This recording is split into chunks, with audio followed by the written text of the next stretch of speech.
ada 4 benih, 48, ada 46 benih. Dan Al-Quran mengatakan juga bahwa laki-laki yang akan menentukan janin itu perempuan ataupun laki-laki. Kenapa? Sebab 46 itu 46 benih yang ada pada perempuan itu semua perempuan, atau dipanggil kromosom X. Nah, yang ada pernah belajar dia tahu itu kromosom X. Tapi laki-laki dalam 46 itu 23 kromosom X laki perempuan, 23 kromosom X dan 23 kromosom Y laki-laki dan perempuan. Maksudnya di benih laki-laki, air mani laki-laki itu seimbang. 23 perempuan dan 23 laki-laki. Maka itulah Allah katakan dalam Al-Quran bahwa setelah melahirkan itu yang menentukan laki-laki dan perempuan itu adalah air mani laki-laki. Nutfah. Di Al-Quran disebut nutfah, itu air mani. Air mani ini daripada laki-laki. Maka itulah sebabnya kelahiran laki-laki, anak itu laki-laki atau perempuan adalah ditentukan oleh benih daripada laki-laki. Yang perempuan cuma menerima saja. Itulah makanya setengah-setengah petua orang sebut, kalau kita mau dapat anak lelaki dan anak perempuan itu biasanya laki-laki yang punya pemakanan itu sangat penting, menentukan. So, memang di dalam Al-Quran disebutkan bahwa jantina anak itu adalah banyak ditentukan oleh benih daripada laki-laki.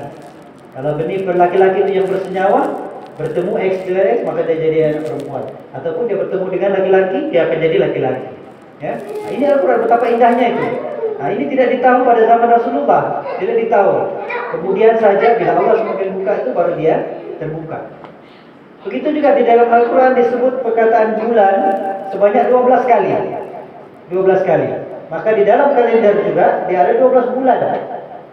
Begitu juga di dalam Al-Quran disebut perkataan hari ini sebanyak 365 hari.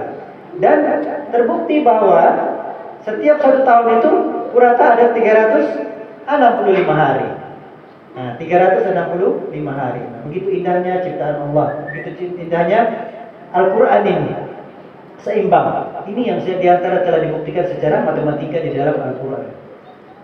Keseimbangan itu. Manusia tidak boleh cipta begitu. Al-Quran begitu dia boleh seimbangkan ini perkataan. Dan perkataan itu bukan antara satu dengan satu, dia di dalam ayat. Di dalam ayat itu. Kemudian dikeluarkan, baru dijumpa perkataan-perkataan itu. Ya. Nah, begitu juga dengan perkataan sebut di dalam tentang bumi dan juga lautan. Nah, bumi dan juga lautan. Perkataan bumi disebut di dalam Al-Quran sebanyak 12 kali. Dataran, tanah, sebanyak 13 kali. 13 kali. Dan perkataan lautan disebut sebanyak 32 kali. 32 kali. Jadi bila di total ini dia jadi total 45. Jadi kalau kita bahagikan 45 ini dengan jumlah 12 kali itu, kita akan dapat sebanyak 21%. 21%. Dan perkataan lautan disebut sebanyak 23 kali. Kalau 23 kita bahagi dengan total 45, kita akan dapat 79%. Dan apa ini angka ini? Angka ini ialah di dunia ini 21% itu ialah tanah, daratan. Dan 79 ini ialah lautan. Persen dia. Siapa yang boleh sebut ini begini banyak?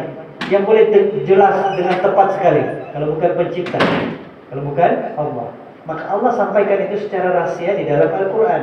Bila kita gali baru kita paham kenapa sebutan itu disebut begitu. Dan bukan saja perkataan, tetapi yang indahnya perkataan itu disebut di dalam ayat. Di dalam ayat. Nah, itu yang di antara yang keindahan di dalam Al-Quran itu sendiri diciptakan.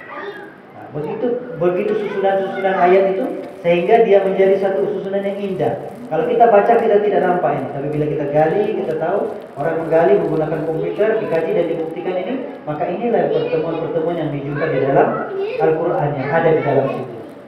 Ya, jadi sidang jemaah yang dikasihi Allah Subhanahu Wa Taala sekalian, inilah kita bercerita ini ialah untuk menguatkan. Tujuan kita berfungsi ini adalah untuk menguatkan iman kita, meyakini lagi lebih besar lagi bahwa Al-Quran itu adalah daripada Allah Subhanahu Wa Taala, daripada pencipta. Siapa yang boleh ceritakan benda ini semua kalau bukan pencipta? Kan? Nah, orang yang mencipta saja yang boleh ceritakan tentang sesuatu benda itu. Kalau bukan dia yang cipta, bukan dia bikin, dia tidak boleh cerita benda ini. Sebab benda ini belum ada orang yang tahu. Di dalam Al-Quran ini 1500 tahun dahulu tidak ada orang tahu ini semua. Tidak ada yang tahu apa diceritakan, tidak tahu bahwa berapa kuantiti tanah, berapa kuantiti laut di dalam dunia ini. Macam mana tahu itu kromosom, itu benih yang ada di laki-laki dan perempuan, tidak ada orang tahu. Sehingga beberapa belakangan ini, bila kajian sains semakin meningkat, pengetahuan semakin tinggi, orang kaji, baru orang temui ini. Bahwa kemudian digabungkan dengan Al-Quran, ternyata sudah dinyatakan di dalam Al-Quran 1400 tahun dahulu. 1500 tahun dahulu sudah dinyatakan itu semua. Nah, ini yang keindahan Islam, ya, keindahan Al-Quran itu. Begitu juga Al-Quran itu sendiri disebut di dalam Al-Quran itu sendiri disebut di dalam nama Al-Quran itu, perkataan Al-Quran itu disebut sendiri di dalam Al-Quran itu. Mula-mula disebut perkataan Al-Quran itu disebut pada surah 2 ayat 185. Siapa ada aplikasi itu? Coba tengok di dalam surah Al-Baqarah ayat 185 ada disebut perkataan Al-Quran. Ada disebut dalam Al-Quran. Siapa ada itu aplikasi, boleh tengok atau boleh tengok Al-Quran yang ada artinya, kita boleh tengok di situ. Nah, di surah Al-Baqarah ayat 2 ayat 185.